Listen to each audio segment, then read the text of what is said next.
السلام علیکم ویورز، آپ دیکھ رہے ہیں انسان کل اور آج۔ میں ہوں آپ کا میزبان فہد علی کاظمی۔ انسان کل اور آج کے پلیٹ فارم سے ہماری اسپیشل سیریز جاری ہے، میرے حضور صلی اللہ علیہ وآلہ وسلم۔ ویورز، میرے حضور یہ جو سیریز ہم نے کرنے کا شرف حاصل کیا، مقصد یہ ہے کہ نوجوان نسل تک پروفٹ صلی اللہ علیہ وآلہ وسلم کی سیرت پاک کا بیان ہو جائے، اور نوجوان نسل جو انسپریشن حاصل کرنا چاہتی ہے اور انسپریشن حاصل کرنے کے لیے لیفٹ رائٹ بہت سے لوگوں کو شاید وہ دیکھ رہی ہے، ان لوگوں سے جان چھڑائیں اور ٹرو سورس آف انسپریشن جو کہ ذات سرکار دو عالم صلی اللہ علیہ وآلہ وسلم ہے، اس ہستی پاک سے اپنے آپ کو جوڑیں، اس ہستی پاک سے اپنے آپ کو کنیکٹ کریں۔ اور پروفٹ صلی اللہ علیہ وآلہ وسلم کی جو میراکلس لائف ہے، جو معجزاتی زندگی ہے، انسان دنگ رہ جاتا ہے، عقلیں دنگ رہ جاتی ہیں۔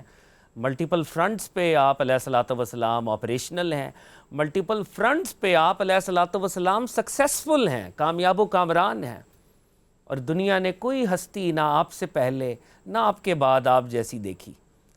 تو اگر انسپریشن ہم نے حاصل کرنی ہے، موٹیویشن ہم نے حاصل کرنی ہے، تو سرکار دو عالم صلی اللہ علیہ وآلہ وسلم کے پاس آئیں، آپ کے صحابہ کے پاس آئیں، دیکھیں صدیق اکبر رضی اللہ تعالیٰ عنہ کیا کردار ہے، فاروق اعظم کیا شان ہے، عثمان غنی کس درجے پہ کھڑے ہیں، مولا مرتضیٰ کیا دلیری، کیا شجاعت، کیا کردار ہے، کہیں پر سیدنا بلال ہیں، کہیں پہ سلمان فارسی ہیں، کہیں پہ صہیب رومی ہیں، اور صحابہ کی یہ جماعت، ایک ایک صحابی رسالت مآب صلی اللہ علیہ وآلہ وسلم اپنے درجے پر ایک بیکن آف ہوپ ہے، اور اپنے درجے پر ایک لیڈر ہے، اور اپنے درجے پر ایک پیراگون آف موٹیویشن ہے۔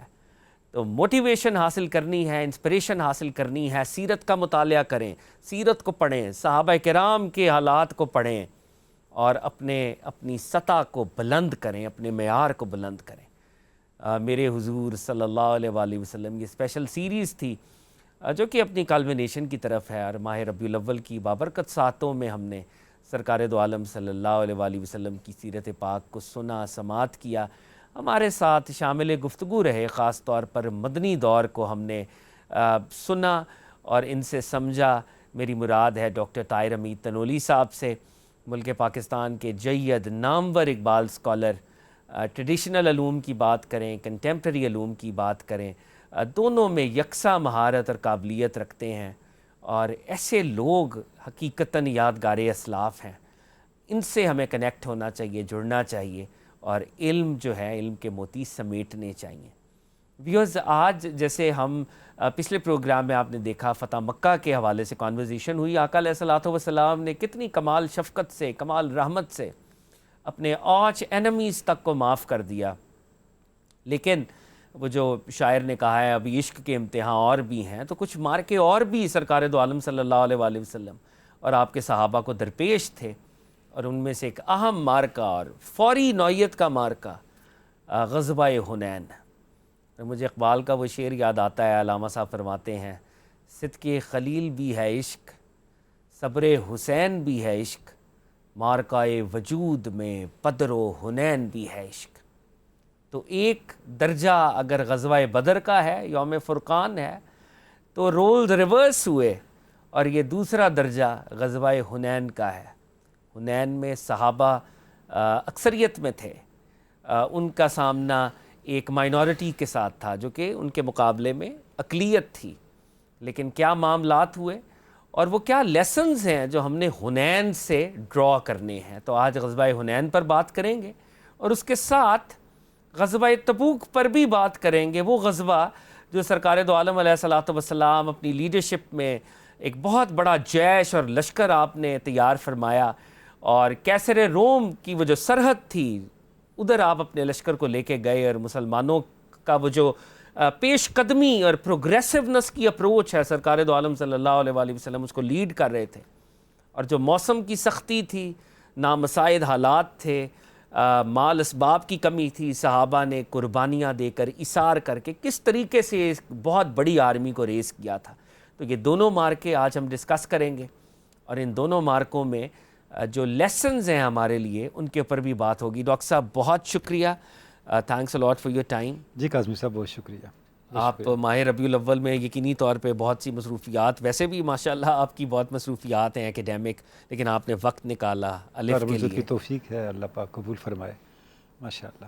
اور یہ ذکر جیسے ہم آف کیمرہ بھی بات کر رہے تھے، اصل میں ذکر کیا عبادت ہی ہے. بلا شبہ یہ عبادت ہے اور اپنے ظاہر و باطن کو سنوارنے کی ایک سبیل ہے. واہ واہ بے اللہ شک، پاک قبول فرمائے. اللہ تعالیٰ آپ کو سلامت رکھے. ڈاکٹر صاحب اب سرکار دو عالم صلی اللہ علیہ وآلہ وسلم فتح مکہ کا بہت بڑا عظیم الشان مارکہ، ایک بہت بڑی ایپیسوڈ ہو چکی ہے، لیکن وہ جو دو قبائل ہیں جو گرد و نواح میں ہی موجود ہیں، حوازن اور ثقیف، ان کی شرارتیں بھی جاری ہیں. اچھا اور اب وہ وقت ہے کہ حوازن اور ثقیف کے ساتھ بھی ایک فائنل معاملہ ہو جائے تاکہ اس خطے کو، جزیرہ نمائے عرب کو، اس کو توحید سے منور کیا جائے. تو سرکار دو عالم صلی اللہ علیہ وآلہ وسلم نے اپنی آرمی کو پہلے ہی مارکہ فتح مکہ کے بالکل ساتھ ہی تقریباً جڑا ہوا ہے، تو آقا علیہ الصلوۃ والسلام آرمی کو لے کے گئے. تو وہ جو ایک آزمائش ہو گئی، امتحان آ گیا، وہ سارا کیا معاملہ تھا سر؟ اچھا دیکھیں، جیسی فتح مکہ ہوا تو اس کے بعد کم و بیش 15 دن تک آپ نے مکہ میں قیام فرمایا. جی بے شک. اور جس حسن سلوک کے ساتھ آپ نے، جیسے ہم نے پچھلے پروگرام میں ذکر بھی کیا، مکہ والوں کے ساتھ معاملہ کیا، اس کی کوئی نظیر نہیں ملتی. بے شک. اور ظاہر یہ میسج بھی تو جانا چاہیے تھا اور گیا بھی ہوگا دائیں بائیں سب طرف. لیکن اس کا ایک اور امپیکٹ بھی ماحول پہ ہوا، خصوصاً جو مکہ المکرمہ کے ساتھ بڑے قبائل تھے، حوازن کا قبیلہ تھا اور ثقیف کا قبیلہ تھا. یہ مشرک لوگ تھے، تو ایک ہم مذہب ہونے کے ناطے ان کے اندر ایک طرح کا اناد اور ایک طرح کا انتقامی جذبہ پیدا ہوا، احساس پیدا ہوا کہ قریش نے بغیر لڑے کیوں مکہ مسلمانوں کے حوالے کر دیا. اچھا، اب یہ جو ان کے اندر ایک انتقام کی آگ پیدا ہوئی، اور اس کے ساتھ ہی ان کے اندر یہ احساس بھی پیدا ہوا کہ یہ تو انتہائی کمزور لوگ نکلے. تو انہوں نے یہ فیصلہ کیا کہ ان علاقوں میں جو قریش کی جائیدادیں ہیں پہلے تو ان پہ قبضے کریں، اس کے بعد مکہ پہ یلغار کریں. مکہ پہ یلغار کیوں کریں جی؟ تاکہ مکہ پہ ان کا قبضہ ہو، اسلام کے فروغ کو روکا جائے، اور مکہ جو شرک سے نکل گیا اسے دوبارہ معاذاللہ شرک کا مرکز بنا کے قریش کے بجائے، اہل مکہ کے بجائے دینی سعادت کو اپنے ہاتھوں میں لیں اور دنیاوی سعادت بھی ان کو ملے. یعنی جو ورلڈلی لیڈرشپ ہے اور ریلیجس لیڈرشپ ہے، دونوں ان کے پاس آئیں. اگر وہ کامیاب ہو جاتے ہیں مکہ المکرمہ کے اندر شرک کو دوبارہ ریوائیو کرنے میں، تو یہ فضا تھی. اچھا، اب آپ دیکھیں اس فتح کے ماحول کے اندر بھی آپ صلی اللہ علیہ وسلم غافل نہیں تھے دائیں بائیں کے حالات سے. آپ کی جو مشینری تھی وہ فنکشنل تھی، آپ کا جو ایک اسٹریٹجک اپریٹس تھا وہ پورا کام کر رہا تھا، اور آپ کو پوری اطلاعات مل رہی تھی کہ وہاں پہ کیا ہو رہا ہے. جب وہاں سے خبریں آنی شروع ہوئیں کہ حوازن کا جو سردار ہے مالک ابن عوف، اس نے کئی دائیں بائیں کے قبیلوں کو اکٹھا کر لیا اور ثقیف کو بھی بلا لیا پاس، اور یہ اقدام وہ کرنے لگے ہیں، اب ان کا راستہ روکنا ضروری تھا. کیونکہ اگر ان کا راستہ نہ روکا جاتا تو نہ صرف یہ کہ مکہ المکرمہ میں اسلام کی کامیابی پر زد پڑتی، اس کو زد پہنچتی، بلکہ خود مکہ المکرمہ کی حرمت اور یہاں رہنے والے لوگوں کی جان و مال تباہ و برباد ہو جاتے، کیونکہ ان کے تو عزائم ہی یہ تھے. اب یہ نوزائیدہ اسلامی ریاست ہے اور دوسری طرف یہ سیکرڈ لینڈ ہے، سیکرڈ لینڈ ہے. یعنی ہم نے یہ اس چیز کو سمجھنا ہے کہ آپ نے قطعاً بھی حوازن پہ یا بنو ثقیف پہ جلغار نہیں کی. ان کی طرف سے جو فتنے پیدا ہو رہے تھے، اب ان فتنوں کو روکنا ضروری تھا. اس کا رسپانس ہے، کیونکہ اگر آپ سسٹم تھوڑا سا بھی ان کو موقع دیتے تو یہ معاملات بہت بگڑ جاتے. تو وہی خون خرابہ جس کو آپ نے روکا تھا وہ خون خرابہ پھر ہوتا. تو جو خون خرابہ روکنے کا مقصد کیا تھا، وہ مکہ کی اور پوری سرزمین کی حرمت کو بچانے کا مقصد کیا تھا، وہ سارا مقصد فوت ہو جاتا. لہٰذا آپ صلی اللہ علیہ وسلم نے وہاں پہ پھر یہ فیصلہ فرمایا کہ بجائے اس کے کہ وہ لوگ ادھر آئیں، ان کو ادھر ہی روکا جائے. اب آپ نے لشکر کو تیار کیا، اور آپ کے ساتھ جو 10,000 صحابہ تھے وہ بھی تھے، اور جو یہاں سے نئے لوگ مسلمان ہوئے تھے کم و بیش 2,000، یہ بھی آپ کے ساتھ شامل ہو گئے. اب اس طرح سے یہ جو لشکر تھا یہ چلا ادھر اپنا حنین کی طرف. اچھا ڈاکٹر صاحب، یہ بدر کو اور حنین کو کنٹراسٹ بہرحال کیا جاتا ہے. بدر میں 313 تھے صحابہ کرام، اب 12,000 ہیں. تو قرآن عظیم الشان میں بھی اس کا ذکر ہے کہ وہ جو صحابہ کرام کے اندر ایک یہ جذبہ پیدا ہوا کہ اللہ کے فضل و کرم سے آج ہم میجورٹی میں ہیں، تو ہم تو جب 313 تھے تب ہم نے پریویل کیا، تو اللہ کے فضل سے ابھی بھی کریں گے. ایک وہ جو تھوڑی سی آپ کہہ لیں معاملہ ہوا، تو جب یہ اسلامی لشکر اس گھاٹی میں سے گزرا ہے اور وہ جو تیر اندازی کی ہے ثقیف اور حوازن نے، تو وقتی طور پہ تو مسلمانوں کا خاصا نقصان ہوا، اور سرکار دو عالم صلی اللہ علیہ وآلہ وسلم کے ساتھ بھی 70 کے قریب غالباً کہتے ہیں صحابہ رہ گئے تھے. تو ایک بڑا شدید حملہ تھا. آف کورس پھر اس میں مسلمانوں نے ہی پریویل کیا الٹیمیٹلی، اور سرکار دو عالم کا وہ برجستہ فرمانا کہ نعوذ باللہ میں جھوٹا نہیں ہوں اور میں عبد المطلب کا بیٹا ہوں، آپ نے وہ رجز بھی جیسے پڑھا ہے. تو وہ کیا تھا اسپرٹ، وہ جو بدر اور حنین کو جب ہم کنٹراسٹ کرتے ہیں؟ وہ جو تھا، آپ نے ایک بڑا جامع لفظ کہہ دیا کہ بدر اور حنین کا ایک تقابل جو بناتے ہیں آپ، تو یہاں پہ وہ چیز نکھر کے سامنے آ جاتی ہے. اور قرآن مجید نے بھی اس کو بیان کیا سورۃ توبہ کے اندر، وَلَقَدْ نَصَرَكُمُ اللَّهُ فِي مَوَاطِنِ كَثِيرَةٍ یوم حنین اذ اعجبتکم کثرتکم. یعنی حنین کا ذکر قرآن مجید نے کیا، اور اس کو غزوہ حنین کا نام خود قرآن مجید نے دیا کہ اللہ رب العزت نے ارشاد فرمایا کہ اللہ رب العزت نے تمہاری مدد کئی مواقع پہ کی، حتیٰ کہ حنین کے دن بھی کی، جب تم اپنی کثرت پہ نازاں تھے، اور تمہیں اپنی کثرت پہ ناز کرتے ہوئے اللہ کی تائید و نصرت کو تھوڑا وقت کے لیے فراموش کر بیٹھے تھے. تو گویا کہ یہ لیسن تھا کہ جب تھوڑے تھے کثیر پہ غالب آ گئے، تو یہاں کثیر ہو کے کیوں غالب نہ آئے؟ کیوں؟ اب ان کا جو احساس تھا اپنی کثرت کو دیکھنے کا اور اپنی کثرت پہ نازاں ہونے کا اور اس پہ فخر کرنے کا، یہ اللہ رب العزت کو پسند نہیں آیا، کیونکہ یہ عام لشکر نہیں تھا، یہ لشکر کی عادت نبوی میں چل رہا تھا. تو اب اس کے لیے اتنی بڑی احتیاط چاہیے تھی. اب یہ بات بھی وہ لوگ کہہ رہے تھے جو نئے تھے، یعنی مدینہ پاک سے آنے والے، سے تو متصور ہی نہیں ہو سکتا. وہ تو جو نئے لوگ تھے، جو نئے مسلمان ہوئے تھے، وہ یہ بات کہہ رہے تھے. تو یہ جو حوازن اور ثقیف کا لشکر تھا، وہ پوری تیاریوں کے ساتھ آیا، اور اس نے حنین کے میدان میں جو تھا اپنا پڑاؤ ڈالا ہوا تھا، جس کے ارد گرد پہاڑیاں تھیں، اور پہاڑیوں کے اندر انہوں نے اپنے تیر انداز چھپائے ہوئے تھے. اچھا، اب یہ ایک ایسی جگہ تھی جہاں پر ان کے ساتھ ان کا جو ایڈوائزر تھا درید، اس نے کہا کہ آپ اس جگہ پہ اسٹے نہ کریں. وہ ان کو ایک اس سے بہتر جگہ بتا رہا تھا، لیکن مالک ابن عوف نے کہا نہیں، ہم نے یہیں اسٹے کرنا ہے. اور آپ دیکھیں ان کی تیاریوں کا یہ عالم تھا کہ وہ اپنے بچے، عورتیں سب لے کے آئے ہوئے تھے، تاکہ کوئی سپاہی بھی میدان جنگ چھوڑ کے نہ بھاگے. یعنی پوری تیاری کے ساتھ آئے تھے، یا دوسرے الفاظ میں منشا خداوند کو کہیں تو ہر ایک کو گرفتار کروانے کے لیے آئے ہوئے تھے کہ مسلمان کسی کے لیے ان کے گھروں میں بھی نہ جائیں. تو جب یہ مسلمان پہنچے، ان کو دیکھا، تو خالد بن ولید کی قیادت میں انہوں نے ان پہ حملہ کیا. جیسے ہی حملہ کیا تو انہوں نے پسپائی اختیار کی. یہ پسپائی ان کی ایک جنگی چال تھی، حتیٰ کہ ایک ایسی جگہ پہ پہنچ گئے جہاں پہ ان کے جو تیر انداز تھے، انہوں نے جب عقب سے حملہ کیا، پشت سے حملہ کیا، اب بگدڑ مچ گئی. اور سب سے پہلے وہی 2000 لوگ بھاگے گھوڑوں پہ جو نئے مسلمان ہوئے تھے، انہوں نے دائیں بائیں مڑ کے نہیں دیکھا. اب عجیب فضا بن گئی. یہ وہ فضا تھی جس میں ایک عجیب سراسیمگی پھیل گئی، اور چند صحابہ جیسے آپ نے فرمایا آپ صلی اللہ علیہ وسلم کے دائیں بائیں رہ گئے. تو اس وقت پھر آپ صلی اللہ علیہ وسلم نے ارشاد فرمایا، انا نبی لا کذب، انا بنی عبد المطلب، کہ میں عبد المطلب کی اولاد سے ان کا بیٹا ہوں، میں نبی ہوں، یہ جھوٹ نہیں ہے، میں اللہ کا سچا نبی ہوں، یہ جھوٹ نہیں ہے. تو وہاں پھر آپ نے حضرت عباس کو حکم فرمایا، کیونکہ حضرت عباس کا قد بھی بڑا اونچا تھا، آواز بھی بلند تھی، آواز بھی بلند تھی، وہ ہزاروں میں کھڑے نظر آتے تھے خاتم المہاجرین، اور آواز بھی. تو انہوں نے پھر سب کو کہا کہ حضور یہاں کھڑے ہیں، یہاں آؤ سارے. تو پھر سارے صحابہ اکٹھے ہو گئے، اور اس وقت بنو ہاشم ہی کے لوگ تھے، 6 ساتھی علی مرتضیٰ کی قیادت میں جو وہاں موجود تھے، اور جنہوں نے آپ صلی اللہ علیہ وسلم کے لیے دفاع کا کام کیا اور آپ پہ آنے والے تیروں کو روکا. تو اس طرح جب دوبارہ مسلمان اکٹھے ہوئے، سارے اہل ایمان اکٹھے ہوئے، جب دوبارہ انہوں نے جلگار کی، تو اب ان کے لیے پھر کوئی راستہ نہیں بچا. اب پھر وہ سامنا نہیں کر سکے، پھر ان کے لیے رائے فرار تھی. اور پھر وہ 2 حصوں میں بٹ گئے.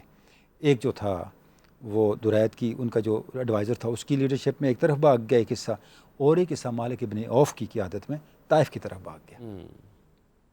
اچھا، اب ڈاکٹر صاحب یہ جو حنین میں بھی الٹیمیٹلی جیسے وکٹری ملی ہے، جی، تو وہ مال غنیمت بھی کہتے ہیں بہت بڑی ایک اس کی اماؤنٹ جو ہے وہ سامنے آئی، اور سرکار دو عالم صلی اللہ علیہ وآلہ وسلم نے اس پر بھی کوئی فیصلہ نہیں فرمایا فوری طور پہ، اور مقام جارانہ جو ہے وہاں سے آپ نے احرام باندھا ہے، اور وہ سارا مال بھی جیسے صحابہ کی لیڈرشپ میں آیا ہوگا مکہ المکرمہ میں، مقام جارانہ سے احرام باندھا ہے، عمرہ ادا کیا ہے، عمرے وہ سارے معاملات کرنے کے بعد اس کے بعد آپ نے تقسیم کرنا شروع کیا ہے.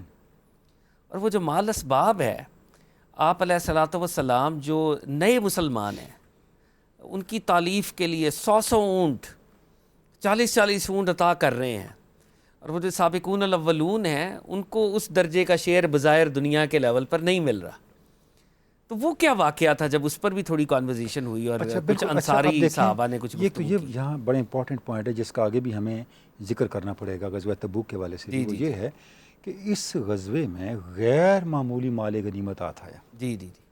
دیکھیں جب 2 حصوں میں ایک حصہ اوتاس گیا تو آپ نے حضرت ابو عامر اشری کو بھیجا، پھر بعد میں ابو موسیٰ اشری نے ان کا مقابلہ کیا اور ان کو سب کو گرفتار کر لیا مال اسباب کے سمیت. وہ بھی پورے کے پورے گرفتار ہوئے. جو لوگ طائف گئے تھے مالک بن عوف کی قیادت میں، ان کا تعاقب آپ صلی اللہ علیہ وسلم نے فرمایا اور وہ بھی سارے گرفتار ہو گئے. یعنی 6000 تو صرف قیدی گرفتار ہوئے. اب اندازہ کریں کہ اور کتنے سینکڑوں ہزاروں اونٹ تھے اور 40,000 کے قریب بیر بکریاں تھیں اور ہزاروں اوقیہ چاندی تھیں جو لاکھوں درہم کی مالیت کا سرمایہ تھا. یعنی اتنا مال غنیمت سمیٹا گیا اس موقع پہ، اور آپ نے پھر سارا ایک جگہ اکٹھا کیا جارانہ کے مقام پہ. اور وہی جس طرف آپ اشارہ کر رہے ہیں، جب وہاں تقسیم کا معاملہ آیا تو اب تقسیم آپ نے یہ جو 2000 نئے لوگ تھے ان کو اس کے اندر ترجیح دی، ان کو سر فہرست رکھا، اور ان کے اندر جب یہ مال غنیمت تقسیم ہوا تو اب جو سابقون الاولون تھے ظاہر ان کے اندر کچھ نہ کچھ احساس پیدا ہونا تھا. اور خاص طور پہ جو مدینہ کے ینگ صحابہ تھے ان سے وہ کہتے ہیں کہ ان کے ذہن میں جیسے خیال آیا ہوگا کہ نعوذ باللہ ایسا تو نہیں ہوا کہ یہ کیونکہ قریش کے لوگ تھے، سرکار دو عالم صلی اللہ علیہ وسلم کے قبائل کے تھے، اقربا تھے، تو ان کو زیادہ دیا گیا ہے، تو ہمیں کچھ نہیں دیا جا رہا. قربانیاں ہماری بھی بہت ہیں. تو آپ صلی اللہ علیہ وسلم تک جب یہ بات پہنچی تو آپ صلی اللہ علیہ وسلم نے پھر انصار کو بلایا، ان سب لوگوں کو بلایا، اور آپ نے وہاں پہ جو خطاب فرمایا وہ کمال خطاب ہے.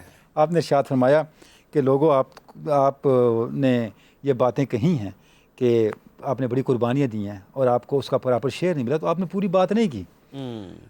آپ ایسے کہیں نا، اب یعنی آپ نے کیا فرمایا، پہلے آپ نے ان کے اوپر احسانات گنوائے. فرمایا کہ تم پہلے گمراہ تھے، اللہ تعالیٰ نے میرے ذریعے تمہیں ہدایت دی.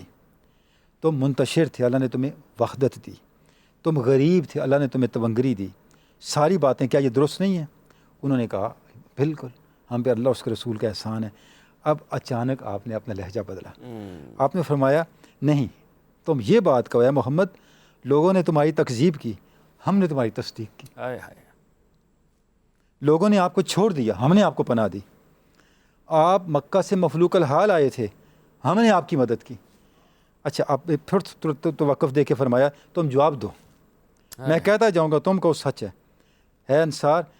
اب یہ جب بات آپ نے ارشاد فرمائی، یہ کلمات کتب سیرت میں ہمیں ملتا ہے کہ انصار کا یہ حال تھا کہ آنسو ان کی داڑھیوں سے ٹپک رہے تھے. ان کے بزرگ صحابہ تو آنسوؤں سے رو رہے تھے، اللہ ان کی داڑھیوں سے آنسو ٹپک رہے تھے. اور اس کے بعد پھر انہوں نے کہا کہ آپ نے فرمایا انصار کا تمہیں پسند نہیں لوگ اونٹ لے کے جائیں اور بکریاں لے کے جائیں اور تم محمد کو لے کے جاؤ؟ اللہ اکبر، کیا تمہیں یہ پسند نہیں؟ اللہ اکبر. تو انصار نے کہا یا رسول اللہ ہمیں یہی پسند ہے، ہمیں صرف محمد چاہیے صلی اللہ، اور کچھ نہیں چاہیے. اور وہی آج ہم دیکھ رہے ہیں کہ ذات رسالت مآب نے اپنا جو آخری قیام گاہ ہے مدینہ پاکی کو پسند فرمایا. تو یہ ایک ایسا ماحول تھا جس میں آپ نے تالیف قلب فرمائی، اہل مکہ کی بھی اہل مدینہ کی بھی. جو 9 مسلم تھے ان کی تالیف قلب کسی اور طریقے سے فرمائی، اور جو مدینہ کے انصار تھے، مدینہ کے آپ پہ جہاں سپاری کرنے والے آپ کے فداکار تھے، ان کی اور طرح سے تالیف قلب فرمائی. کسی کو مال دیا، کسی کو اپنا آپ دیا. واہ واہ واہ، سبحان اللہ، اللہ اکبر. اچھا ڈاکٹر صاحب، ایک چیز جو شاید لاسٹ پروگرام میں بھی ہمیں ڈسکس کرنی چاہیے تھی، بہت سی باتیں ہیں، بہت سے معاملات ہیں، کہ سرکار دو عالم صلی اللہ علیہ وآلہ وسلم اب جیسے یہ غزوہ حنین بھی ہوا ہے تو اب مکہ المکرمہ میں ہیں کچھ دیر کے لیے، جیسے پہلے بھی 2 ویکس اب رہے جی. تو اب ایک نیچرلی ایک یہ سینٹیمنٹ مدنی صحابہ کے اندر پیدا ہو سکتا تھا کہ شاید یا رسول اللہ کے نبی صلی اللہ علیہ وآلہ وسلم مکہ المکرمہ میں اپنا باقی جو دنیاوی طور پہ آپ کی زندگی پاک ہے بتائیں.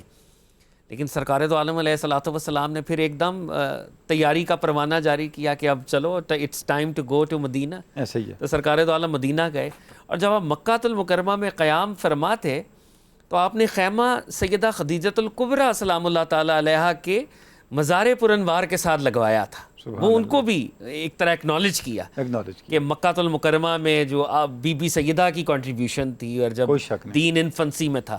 اور یہ اس قربت کو بھی ظاہر کرتا ہے جو سیدہ خدیجۃ الکبریٰ کی آپ صلی اللہ علیہ وسلم کے ساتھ قربت تھی، اور آپ کے قلب انور کے اندر قلب اطہر کے اندر جو جگہ تھی، جو مقام تھا، اس کو بھی بیان کرتا ہے کہ اسلام کو ابتداً جہاں جہاں سے سپورٹ ملی تھی ان سب کی اکنالجمنٹ بارگاہ نبوت سے ہو رہی تھی. ایک اور پہلو کی طرف ہمیں اشارہ کرنا یہاں بہت ضروری ہے. جس وقت یہ سارا معاملہ ہو رہا تھا اور 6000 کے قریب لوگ قیدی ہو گئے تھے، اور قیدی کچھ تقسیم بھی ہو چکے تھے، تو بڑے لوگ آئے حوازن کے اور ثقیف کے، اور انہوں نے آپ صلی اللہ علیہ وسلم کی بارگاہ میں گزارش کی، یا رسول اللہ ہم آپ سے معافی طلب کرتے ہیں اور ہمارے قیدیوں کو چھوڑ دیا جائے. یہاں بھی آپ نے ایک عجیب مثال قائم فرمائی، ایک نئی مثال قائم فرمائی. بغیر فدیہ لیے آپ نے قیدیوں کو آزاد کر دیا. اس کے بعد آپ نے جو لشکر تھا اہل ایمان کا، اس میں اناؤنس کروایا جس نے بھی کوئی قیدی لیا اس کو چھوڑ دے. اچھا، آپ یہ ایسا کیوں کر رہے تھے؟ آپ یہ فرما رہے تھے اس خطے کے اندر ایمان کے امکان کو پختہ کرنے کے لیے، تاکہ وہاں سے کسی طرح کی بھی کوئی ریوولٹ نہ ہو، کوئی ریزسٹنس نہ ہو، وہ لوگ بھی اسلام کا حصہ بنے. تو لوگوں نے بہت کم، ایک آدھ کے علاوہ سب نے قیدی چھوڑ دیے، اور جنہوں نے اصرار کیا انہوں نے بھی بعد میں آپ صلی اللہ علیہ وسلم کا جو حکم تھا اس کو تسلیم کرتے ہوئے قیدیوں کو چھوڑ دیا. اور یہ ہم بڑی آسانی سے اس وقت یہ بات کر رہے ہیں، ہم سوچ نہیں کر سکتے یہ کتنا مشکل فیصلہ تھا لشکر کے لیے، بہت مشکل، کیونکہ جنگیں ہوتی ہی مال غنیمت کے لیے تھیں، اور یہ نو مسلم تھے، یہ ابھی اسلام لا رہے تھے، اور اس وقت مال غنیمت کو اور قیدیوں کو چھوڑنا نہ صرف مالی نقصان کے برابر تصور ہوتا تھا، یہ وقار اور جو ایک اس کو کہتے ہیں سربلندی اور فتح کا جو معاملہ ہے اس کو نفی کرنے کے مترادف تصور ہوتا تھا. ایک ہیومن کمزوری نظر آتی تھی، غیر معمولی کمزوری نظر آتی تھی. یعنی یہ سمجھیں کہ گویا کہ آپ بزدل ہیں اور آپ اپنی ساری شکست تسلیم کر کے جا رہے ہیں اور اپنا سر کاٹ کے ان کو دے رہے ہیں. یہ ایک ایسا ماحول تھا. اس ماحول کے اندر آپ صلی اللہ علیہ وسلم کے حکم پہ تمام لشکر اسلام نے لبیک کہا اور قیدیوں کو چھوڑ دیا. اچھا، اس میں حضرت شیمہ بھی آئیں جو آپ صلی اللہ علیہ وسلم کی رضائی بہن تھی. جب وہ آئیں تو آپ صلی اللہ علیہ وسلم کو چہرہ انور آنسو، اور انہوں نے کہا نا کہ بی بی شیمہ جو کہ بی بی حلیمہ سعدیہ کی بیٹی سرکار دو عالم صلی اللہ علیہ وسلم کی رضائی بہن تھی، اور کہا کہ پیچھے ہٹ جاؤ، میں محمد صلی اللہ علیہ وسلم کی بہن ہوں. اور آپ نے اپنی ردائے پاک، اپنی چادر بچھائی ان کے لیے، اور جب ان کو آپ نے امان دے دی اور ان کو رہائی دے دی تو آنے والے سرداروں نے ان کا واسطہ دیا کہ ہم تعلقدار ہیں شیمہ کے، تو ہمارے قیدیوں کو بھی چھوڑا جائے. تو آپ صلی اللہ علیہ وسلم نے اس تعلق کی جو تقدس تھا، حرمت تھی، اور انہوں نے اپنے بازو پاک کا وہ نشان دکھایا کہ یا رسول اللہ جب آپ بچے تھے تو یہ آپ نے مجھے یہاں پہ کاٹا تھا، تو اس کا نشان آج تک قائم ہے. اللہ اکبر، وہ نشان لگائی اس لیے گیا تھا کہ آج کام آنا تھا. اللہ اکبر، سبحان اللہ. تو یعنی ایک ایک سٹیپ پہ ہم دیکھتے ہیں، ایک ایک قدم پہ دیکھتے ہیں کہ آپ کی شان رحمت للعالمین جو ہے وہ اپنے عروج پہ ہے، اور مقصد صرف ایک ہے، وہ کیا؟ یہ انسانیت فلاح پا جائے، بے شک، ایمان کے ذریعے دنیا میں بھی اور آخرت میں بھی. ڈاکٹر صاحب، بہت ہی ایمان افروز واقعات.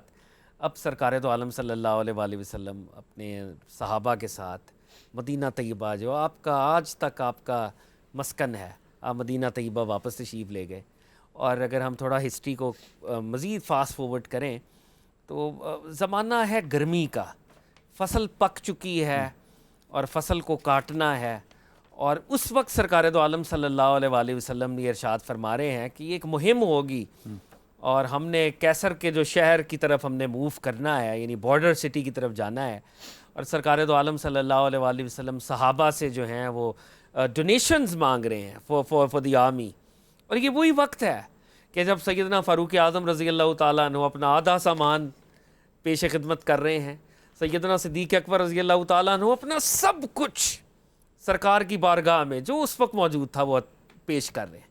اور اقبال کہہ رہے ہیں کہ پروانے کو چراغ ہے، بلبل کو پھول بس، صدیق کے لیے ہے خدا کا رسول بس. تو یہ جو تبوک کی ایکسپیڈیشن ہے سر. اچھا دیکھیں، ابھی جب ہم نے بات شروع کی تھی تو آپ نے ایک جملہ ارشاد فرمایا تھا کہ بدر اور حنین کو ہم کنٹراسٹ میں دیکھتے ہیں. اب میں اس کی کنٹینیوٹی میں عرض کروں گا کہ حنین اور تبوک کو بھی آپ کنٹراسٹ میں دیکھیں. واہ واہ واہ. کیسے؟ واہ. جب حنین میں اتنے وسائل تھے، اتنی تعداد تھی، حشر کیا ہوا؟ غزوہ تبوک کو غزوہ اسرت کہتے ہیں، غربت کی جنگ. بالکل. اتنے کم وسائل تھے اور بغیر لڑائی کے دشمن بھاگ گیا. ہاں، اور دوسری طرف سپر پاور تھی اس وقت، سپر پاور بھاگ گئی، وہ سامنے نہیں آ سکی. سامنے نہیں آ سکی. اگر یعنی کہ اگر وہ یلغار ہی کرتے تو کیا بنتا، ہاں، پتہ ہی ہونی تھی. لیکن کتنے آزمائش اور کتنے مسائل سے گزرتے. آزمائش ہوگی. پتہ یہ چلا کہ اگر آپ وسائل پہ رہیں گے تو حنین جیسی تکالیف سے گزریں گے.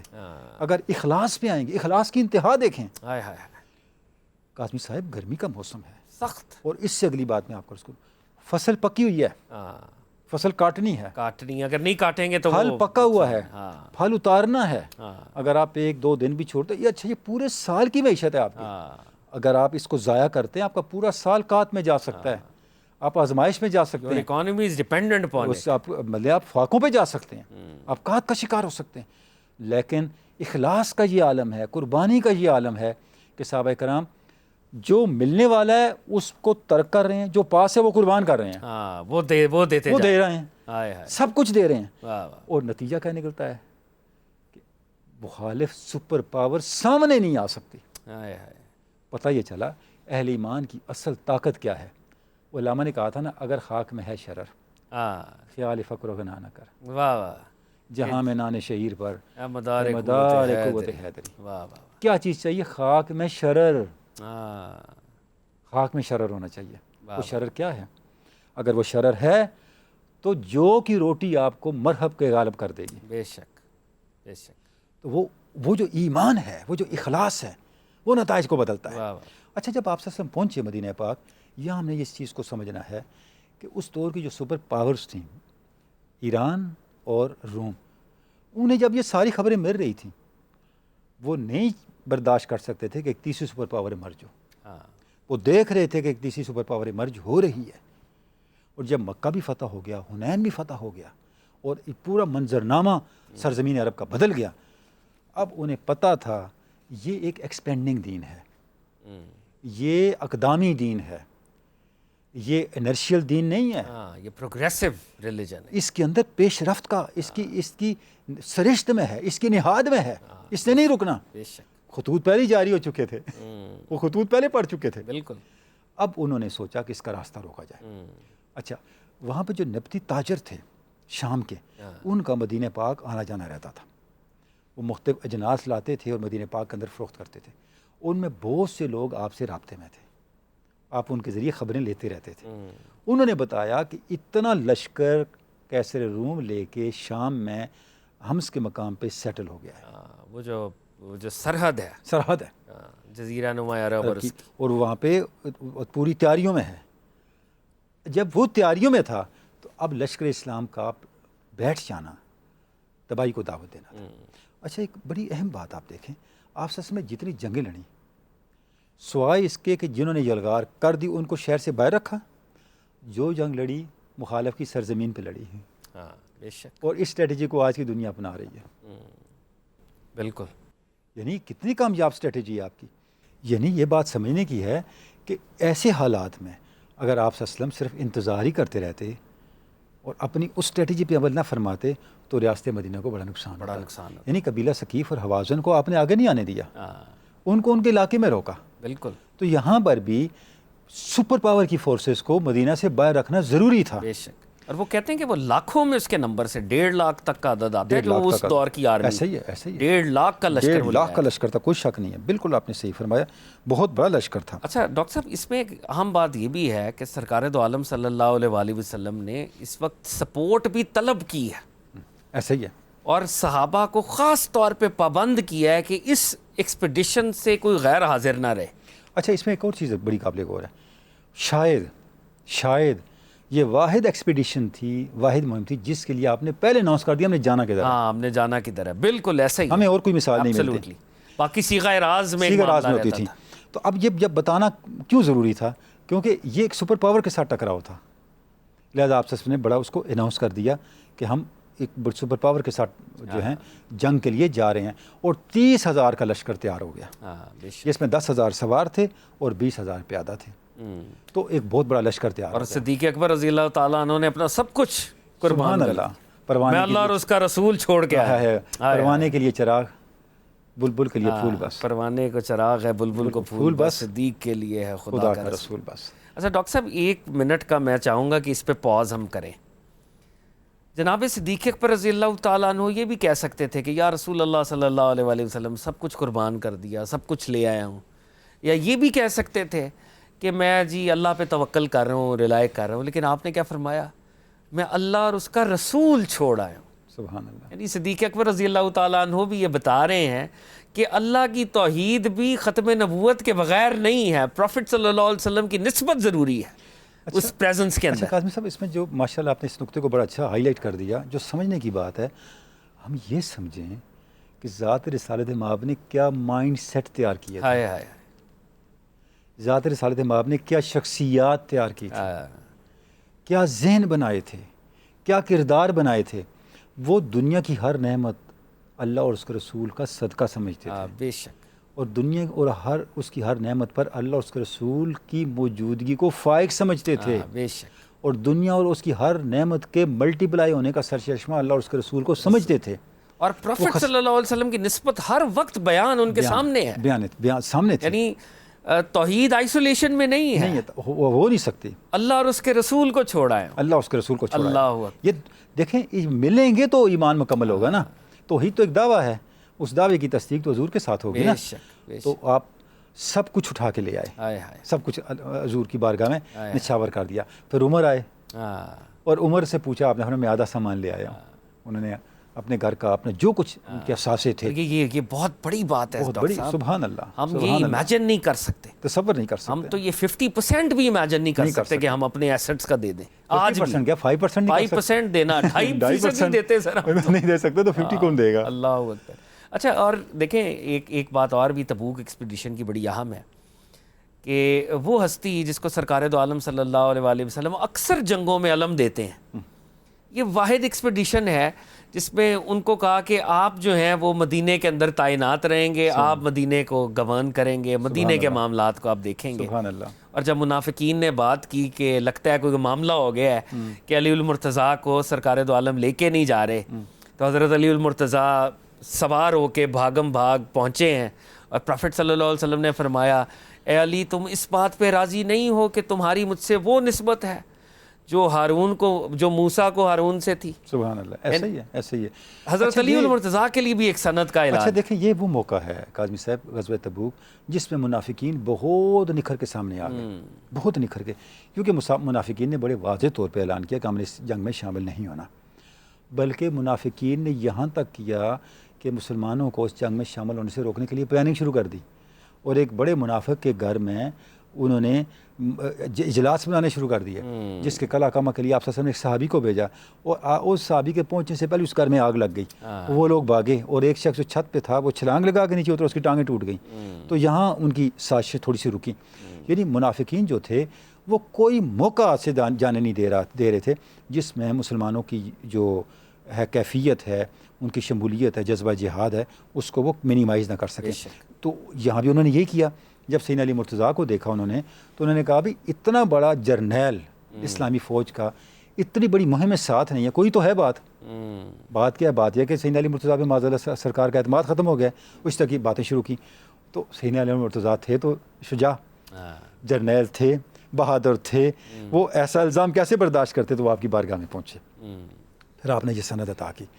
گویا آپ نے فرمایا کہ موسیٰ علیہ السلام، اچھا دیکھیں دو چیزیں بڑی قابل غور ہیں. آپ نے ہارون سے ہی کیوں نسبت دی؟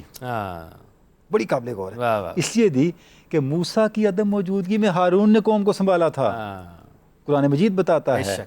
گویا آپ فرما رہے ہیں کہ میری عدم موجودگی میں آپ میری قوم کو اس طرح سنبھالو گے جس طرح ہارون نے سنبھالا تھا. اور آپ نے سنبھالا. وہی نسبت ہے جو ہارون کو موسیٰ سے. سبحان اللہ. لیکن لا نبی آباد، لا نبی آباد، میرے بعد کوئی نبی نہیں ہے. یہ بھی بڑی اہم بات، بڑی اہم بات ہے. ختم نبوت کا بھی ساتھ ہی آپ نے ارشاد فرما دیا. تو اس طریقے سے جی یہ قافلہ پہنچا وہاں پہ، اور آپ صلی اللہ علیہ وسلم نے وہاں پہ قیام فرمایا. کتنے دن آپ 20 دن کے قریب آپ وہاں قیام فرما رہے، اور کوئی جو تھا کسی کی جرت نہیں ہوئی کہ وہاں سے وہ آ کے سامنا کر سکے. اچھا ڈاکٹر صاحب، یہ بڑی ناانصافی ہوگی کہ اگر میں یہ آخری واقعے کی طرف آپ سے میں شیئر نہ کروں اور آپ اس کے بارے میں کچھ گفتگو نہ کریں. جناب ابو ذر غفاری رضی اللہ تعالیٰ عنہ کے بارے میں بھی آتا ہے روایات میں کہ ان کی سواری جو تھی وہ پیچھے رہ گئی اور وہ لیٹ آئے، اور جب آ رہے تھے تو سرکار دو عالم صلی اللہ علیہ وآلہ وسلم نے ان کو بھی سند عطا کی بہت ہی فقیر درویشی کے اسرت کے عالم میں میدان تبوک میں آپ نمودار ہوئے. لیکن وہ کچھ صحابہ تھے جو بڑے سچے تھے, اور وہ جو ایک ہیومن, ہم سب بھی کہیں نہ کہیں اپنی کسی وجہ سے لیزی ہو جاتے ہیں, تو وقتی طور پہ ایک لیزینس کا معاملہ ہوا. اور سرکار دو عالم صلی اللہ علیہ وآلہ وسلم جب تبوک سے واپس آئے ہیں مدینے کے اندر, تو اب صحابہ کرام جو ہیں یہ ایک فاتحانہ شان کے ساتھ آپ سب تشریف لائے ہیں. تو جو منافقین تھے نعوذ باللہ, وہ سرکار کے پاس آ کے کوئی اپنی ایکسکیوز پیش کرتے تھے کہ یا رسول اللہ اس وجہ سے ہم حاضر نہیں ہو سکے, اس وجہ سے ہم نہیں جا سکے. تو بہت سے جو لوگ تھے جنہوں نے اپنی کوئی ایکسکیوزز دیں, سرکار دو عالم صلی اللہ علیہ وسلم قبول فرما رہے ہیں. لیکن وہ جو خالص صحابہ ہیں, جو سچے ہیں, مخلص ہیں, سنسیریٹی کے ساتھ, اور انہوں نے آ کے سرکار کی بارگاہ میں سچ بولا کہ یا رسول اللہ صلی اللہ علیہ وآلہ وسلم کوئی وجہ نہیں تھی کہ ہم شامل نہ ہوتے, بس ہماری سستی تھی کہ ہم شامل نہ ہو سکے. میں نے سوچا ایک دن, وہ لمبی طویل حدیث ہے, ہماری کتب حدیث کے اندر وہ روایات موجود ہے کہ یا رسول اللہ صلی اللہ علیہ وسلم سوچا کل جاؤں گا, پرسوں جاؤں گا, اور کرتے کرتے ٹائم ایسے گزر گیا کہ میں حاضر نہ ہو سکا. تو انہوں نے سچ بولا, اور وہاں سے وہ جو ایک بوائیکاٹ کا معاملہ شروع ہو گیا. کاظمی صاحب دیکھیں, یہ بڑی قابل غور بات ہے. آپ سب کو پتہ تھا یہ منافقین ہے. جب منافقین آ کے کوئی عذر پیش کرتے تھے تو آپ ان کا عذر قبول فرما رہے تھے. آپ ستر پوشی فرما رہے تھے, ان کے لیے پردہ پوشی. اب جن لوگوں نے آ کے سچ بولا, آپ نے فرمایا ان لوگوں کا معاملہ اللہ کے لیے, اللہ کی عدالت میں. اللہ کی عدالت میں. وجہ کیا ہے؟ اب ان کو اللہ کے ریکارڈ کا حصہ بنانا تھا.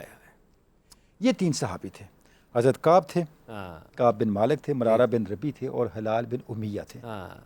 یہ جو 3 صحابہ تھے, ظاہر جس طرح انسان کی معمولات ہوتے ہیں, اپنی مصروفیات میں, تساہل میں, جو بھی سبب بنا, وہ جب حاضر نہیں ہو سکے تو آپ صلی اللہ علیہ وسلم نے جب ان سے خاموشی اختیار کر لی, اب ان کے لیے زندگی جیرن ہو گئی. قرآن مجید سورہ توبہ میں ان کے لیے زمین تنگ ہو گئی, اور پورے مدینہ کے لوگ ان سے وہ بائیکاٹ ہو گئے. وہ جس طرف جاتے کوئی ان کے ساتھ نہ بولتا. بلکہ ایک صحابی ان میں سے معمر تھے نا, تو ان کی زوجہ نے کہا یا رسول اللہ میں ان کی تیمارداری اور یہ کرتی ہوں. تو آپ نے کہا بس تیمارداری کر سکتی ہو, بات نہیں کرنی. ازواج نے اپنے کمرے بند کر لیے, ان کی بیویوں نے ان سے قطع تعلق کر لیا, ان سے اپنی خلوتیں الگ کر یں. یعنی یہ ہے نسبت رسالت. اور یہ بھی اسٹیٹ فاسٹ ہے. یہ ہے میں نے گھر میں اللہ اور اس کے رسول کو چھوڑا ہے. یہ ہے اللہ اور اس کے رسول کو گھر میں چھوڑنے کا یہ مطلب ہے. اب یہ صحابہ کرام فرماتے ہیں کہ ہم نماز میں حاضر ہوتے تو ہم چھپ کے سرکار کو دیکھتے کہ سرکار دو عالم صلی اللہ علیہ وسلم کو لطف فرمائیں گے. وہ سارا ابھی کوئی معاملہ نہیں ہے, کوئی معاملہ نہیں ہوتا. اور یہ اس طرح کتنے دن گزر گئے. اس میں ایک اور ہوا کہ جب یہ خبر سلطنت روم میں پہنچی تو سلطنت روم کے جو قریبی حکمران تھے ان کی طرف سے پیغام بھی ان کو ملے کہ آپ ادھر آ جائیں, آپ آ جائیں ہمارے پاس. جب ان کے پاس ان کے خط پہنچے تو انہوں نے خطوں کو جلا دیا, اور صحراؤں میں نکل گئے, ویرانوں میں نکل گئے, لیکن یہ پناہ نہیں وصول کی, پناہ نہیں قبول کی. کہتے ہیں دنیا وہ فرماتے ہیں صحابہ کرام کہ it was the toughest moments of our life. سبحان اللہ. اور وہ پھر 50 دن یا 51 دن جو تقریباً اس آزمائش میں گزرے. تو فجر کا وقت تھا, یہ صحابہ کرام اپنی چھت کے اوپر موجود تھے, اور صحابہ نے جو آواز لگائی ہے کہ او تمہاری توبہ قبول فلاں تمہاری توبہ قبول ہے, کیونکہ وہی اتر آئی اور اللہ رب العزت نے ان کے لیے معافی کا حکم جاری کر دیا, اور آپ صلی اللہ علیہ وسلم پھر ان کو سینے سے لگایا اور ان کی توبہ کو قبول فرمایا. اور وہ جشن کا سما تھا. تو یہ جی اخلاص ہی اصل چیز ہے, اور اخلاص ہی کا امتحان ہوتا ہے. اور جب اس امتحان پہ انسان پورا اترتا ہے تو اس کا پھر نتیجہ جو ہے وہ سرخروئی ہے, جیسا کہ ان 3 صحابہ کرام کو سرخروئی. اور ڈاکٹر صاحب قیامت تک کے لیے اس قرآن عظیم الشان کا یہ صحابہ پارٹ بن گئے نا, جس کی ہم تلاوت کرتے ہیں. اس اپنے صدق کی وجہ سے پارٹ بنے نا. ایک تو انہوں نے آپ صلی اللہ علیہ وسلم کے سامنے اپنا دل کھول کے رکھ دیا, انہوں نے جھوٹ نہیں بولا, اور اس کے بعد جب انہوں نے کھلی بات کر دی تو آپ صلی اللہ علیہ وسلم نے اس معاملے کو اللہ کے سپرد کیا, اور اس سارے دورانیوں کو انہوں نے صبر کے ساتھ اور تسلیم و رضا کے ساتھ اور اللہ اور اس کے رسول کی طرف سے آنے والی معافی کے انتظار کے ساتھ گزارا. یہ وہ اسٹریٹجی ہے, یہ وہ راہ عمل ہے جو اہل ایمان کو اللہ اور اس کے رسول کی بارگاہ تک پہنچاتا ہے. واہ واہ واہ واہ.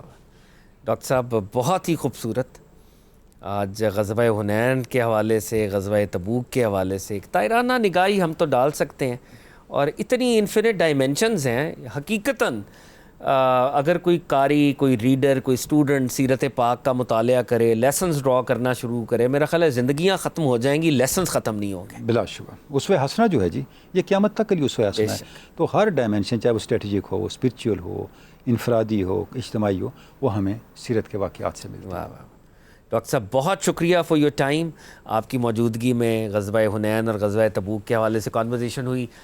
ویورز، دو بڑے ہی امپورٹنٹ مارکے، دو بڑے ہی امپورٹنٹ مائل سٹونز، اور جو ٹیک ہوم، جو لیسنز ہیں، جو اسباق ہیں جو ہم نے حاصل کرنے ہیں سرکار دو عالم صلی اللہ علیہ وآلہ وسلم کا وہ قول پاک، وہ حدیث پاک کہ میں نے دنیا والوں کو دنیا دے دی اور تم اللہ اور اس کا رسول صلی اللہ علیہ وآلہ وسلم لے کے جا رہے ہو، کیا تم اس بات پہ راضی نہیں ہو؟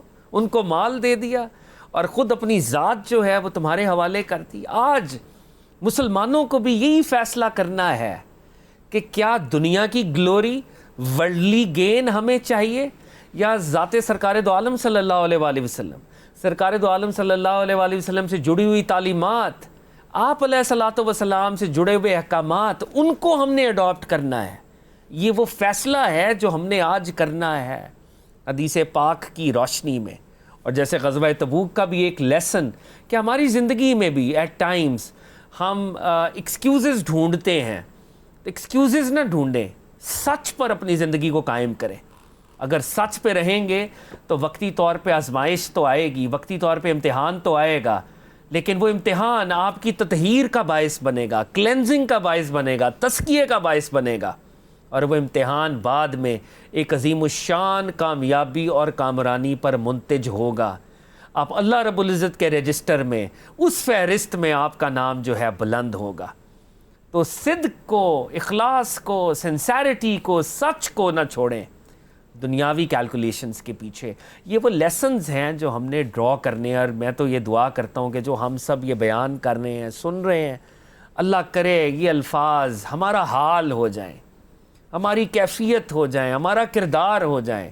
یہ لفظ نہ رہے، یہ ہمارے اسوہ کا پارٹ بنے، اور ہم سب سرکار دو عالم صلی اللہ علیہ وآلہ وسلم، آپ کے صحابہ کرام جس طرح آپ سے محبت کرتے تھے، اس محبت کی کوئی جھلک ہم میں بھی نظر آئے.